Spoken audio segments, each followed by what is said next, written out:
بسم اللہ الرحمن الرحیم۔ محمد عتیق صاحب ہیں راولپنڈی سے، انہوں نے سوال کیا ہے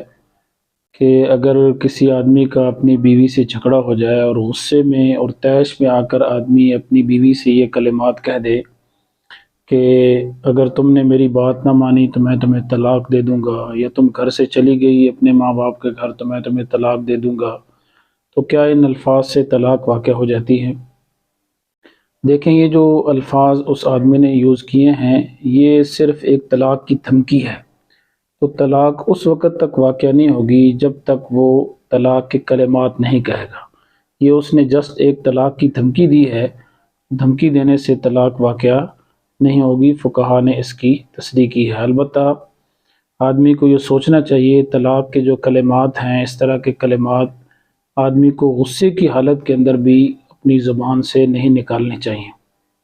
اس لیے کہ طلاق اگر غصے کی حالت میں دی جائے، خوشی کے ساتھ دی جائے،